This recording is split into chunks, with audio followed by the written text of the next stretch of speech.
Olá, pessoal, tudo bem? Eu vou resolver com vocês agora a questão, as questões objetivas do PISM 2 que ocorreu no último sábado, dia 6 de dezembro. Bom, a primeira questão aí foi uma questão de estatística.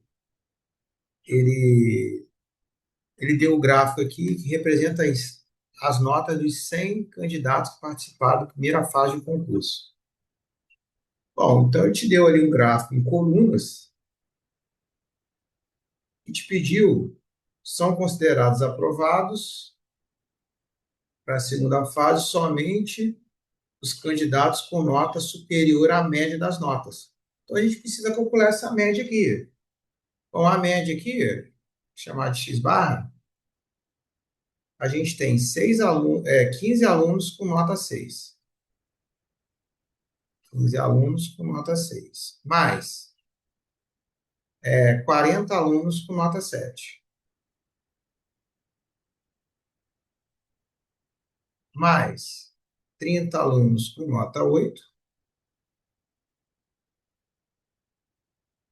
Mais 10 alunos com nota 9. Por fim, 5 alunos com nota 10. A quantidade de alunos ali são 100 alunos. Vamos dividir tudo por 100. Bom, e aí vai fazer a conta aqui. 15 vezes 6, 90. 15 vezes 6, 90. 40 vezes 7, 280. 30 vezes 8, 240. 10 vezes 9, 90. 5 vezes 10, 50. E vamos dividir tudo por 100. Vamos fazer aquela soma ali. A gente tem 0, 0, 0, 0, 0. 5, 14, 18, 26 com 9, 35. Com 3, 5, 7. Então, 750 dividido por 100 vai dar 7,5. Essa foi a média. Então, vai ser chamado para a segunda fase quem teve nota superior à média, que foi 7,5. Os que tiveram nota superior à média foi quem tirou nota 8, 9 e 10. Então, você tem 30 alunos que tiraram nota 8. Tu tem 10 alunos que tiraram nota 9 e 5 alunos que tiraram nota 10, totalizando 45 alunos. Então, 45 alunos vão para a segunda fase. Resposta correta, letra B, de bola. Beleza? Questão 12 lembrou a questão aí que um texto no Enem de tangente, que muita gente ficou meio apavorada com ela. Nesse caso aqui, eles te deram um texto até bem grande, te deu um primeiro estágio, que a função é constante, depois ela obedece uma função trigonométrica. E aí ele te fala que H, vai contando um montão de história aqui, dando valores para H, e te fala aqui que a função H é uma função que tem essa cara aqui. Bom, se você substituir os valores ali que foram dados no problema, você vai achar os valores de A, B, C e D e vai achar a função lá nas alternativas. A gente tem que pensar um pouco nesse tipo de questão, tá? Olha só, começa em 1, depois vai crescer até o 25. Então, essa função trigonométrica aqui, a gente lembra que a função seno é uma função que varia de -1 a 1. Então, o valor máximo da função seno é 1. Eu tenho que chegar a 25. Então, a função seno tem que estar multiplicada por 24. Então, eu já sei que é 1 mais 24 seno. Bom, se é 1 mais 24 seno, não pode ser a letra A, não pode ser a letra B, não pode ser a letra D. Bom, então sobrou a letra C ou a letra E para mim. Bom, e agora eu uso alguma informação do problema para matar a questão. Bom, eu sei que, olha, ela atinge o valor máximo lá, ó, de 25, aqui, ó. Então vamos ver aqui, ó. Para a segunda etapa corresponde os valores entre x e 28. Então, aqui em cima ele fala. Na segunda fase, os níveis aumentam progressivamente até atingir um pico de 25. Você sabe que o pico de 25 está exatamente aqui nesse trechinho aqui. Bom, então você vai lá, ó. Sobrou para você as letras C e D. Bom, repare que você o seno, ele vale 1 em onde? O seno de π sobre 2, você sabe que dá 1. Então você quer que aqui dentro dê π sobre 2. Bom, mas para aqui dentro da π sobre 2, você sabe que esse carinha ali, ó, voltando no gráfico lá, está aqui, ó, próximo de 21. Olha, está aqui nessa meiuca aqui, ó, para dar o valor máximo lá, 25. Bom, então vamos trocar ali o 21 e vamos ver o que, que vai dar. Olha, se você trocar o 21 aqui, 21 menos 14, 7. 7π sobre 7 vai dar π. E o seno de π é zero. Então, para x igual a 21, isso aqui dá zero, vai estar dando 1. Bom, então, sobrou a letra E, mas dá um confere rápido aqui. Se você trocar o x por 21, 21 menos 14, 7. 7 dividido por 14 vai dar meio. Opa! O seno de meio π, o de π sobre 2 é 1. E confere com a questão. Resposta correta, a letra E. Quem quiser substituir os valores que foram dados ali e fazendo as continhas, vocês vão achar ali os valores de A, B, C e D, tá? Mas não vou ficar perdendo muito tempo, não. Lá na sala de aula, depois, se algum aluno tiver, ou aqui mesmo, se algum aluno tiver com alguma dúvida e quiser que a gente faça, a gente faz ela achando as constantes ali, A, B, C e D.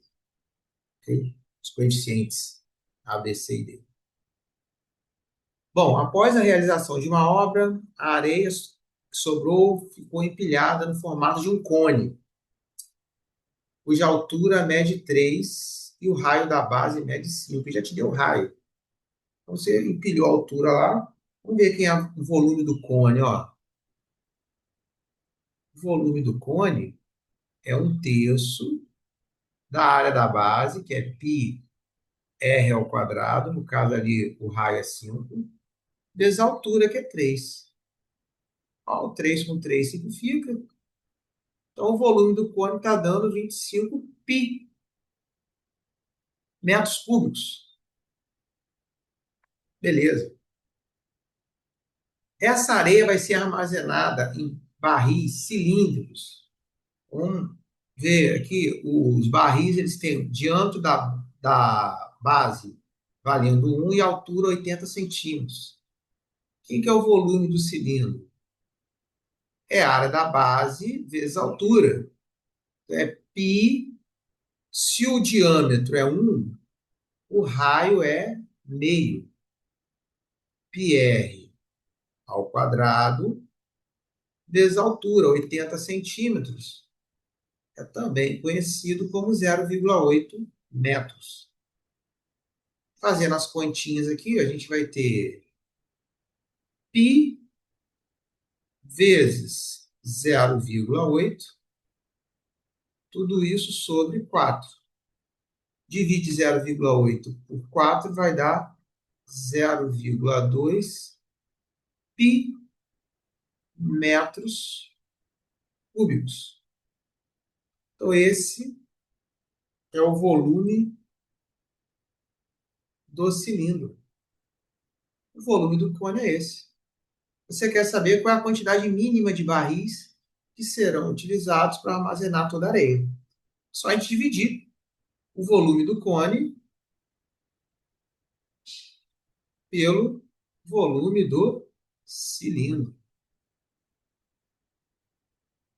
Então, a gente tem 25 π, vou colocar metro cúbico não, que já vai cortar direto, dividido por 0,2 π.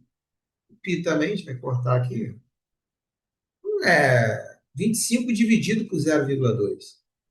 Dividir por 0,2 é a mesma coisa que multiplicar por 5. Isso aqui é a mesma coisa que 25 vezes 5, também conhecido como 125. Resposta correta é a letra C. Essa foi a questão número 13, uma questãozinha de geometria. A gente teve aí estatística, trigonometria, geometria, geometria de novo. O marceneiro formou um bloco retangular com 18 cubos de cor branca e pintou a parte externa desse bloco. Depois ele resolveu tirar ali 4 cubinhos e restou o sólido da figura 2. Lá no início ele gastou 21 mililitros de tinta para pintar toda aquela região. Então, a pergunta é: quantos mililitros de tinta, no mínimo, serão necessários para ele pintar essa região que ficou ali branca e os cubinhos separadamente, que olha só, ele precisa pintar com a mesma tinta a, a parte em branco do sólido e as faces em branco de cada cubo removido. Como foram removidos 4 cubos, 4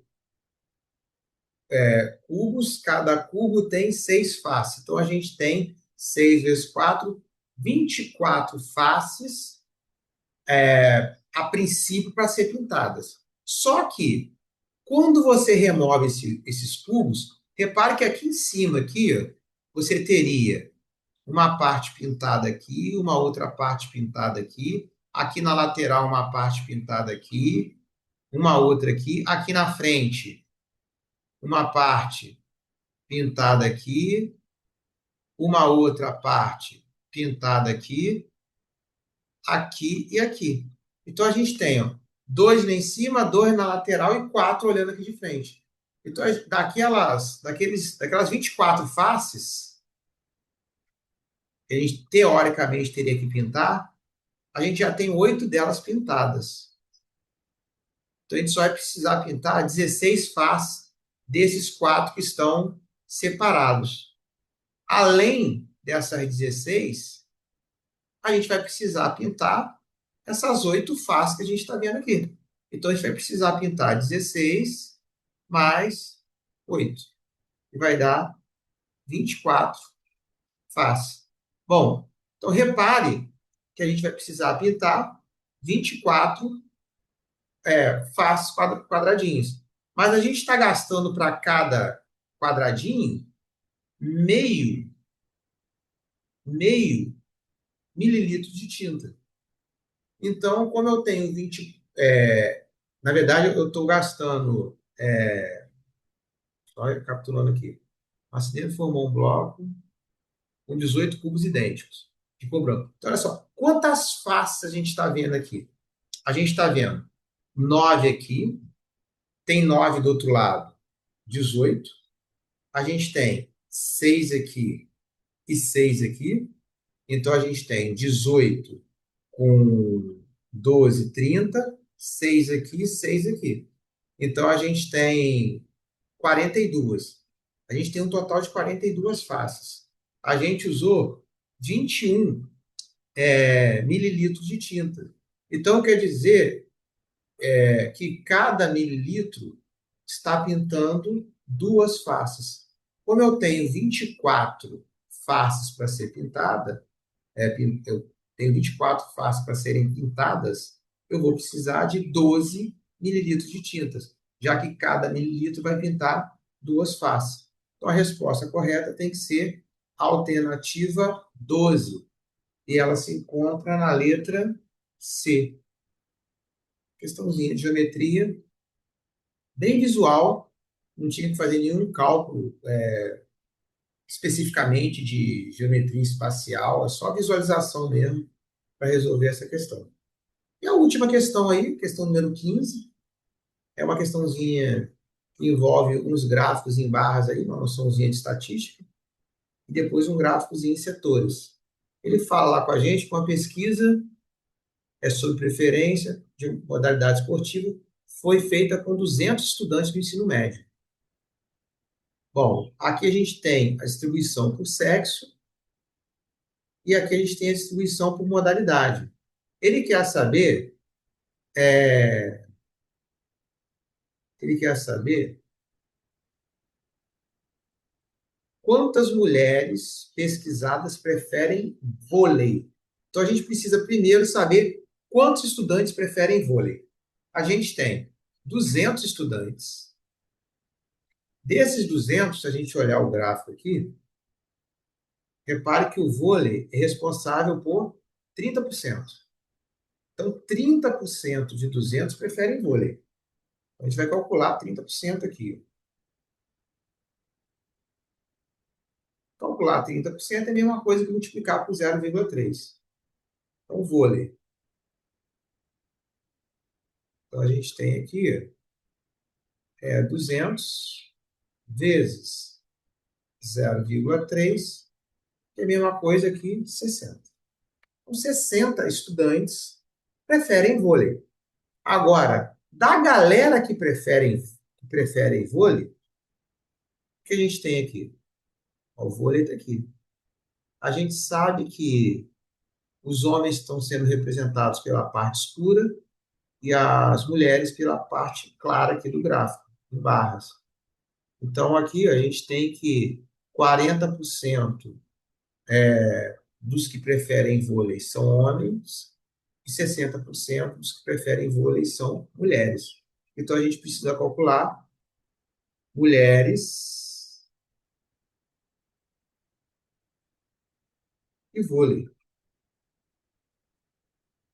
Então, a gente precisa calcular 60%, 60%, que é a mesma coisa que 0,6 vezes 60. E também é conhecido como 36. Então, a gente tem 36 mulheres que preferem vôlei. Beleza, então, as últimas três questões deram letra C. Beleza, então nenhum problema na prova objetiva do PISM 2 de matemática. Então é isso. Forte abraço para vocês e até a próxima. Valeu!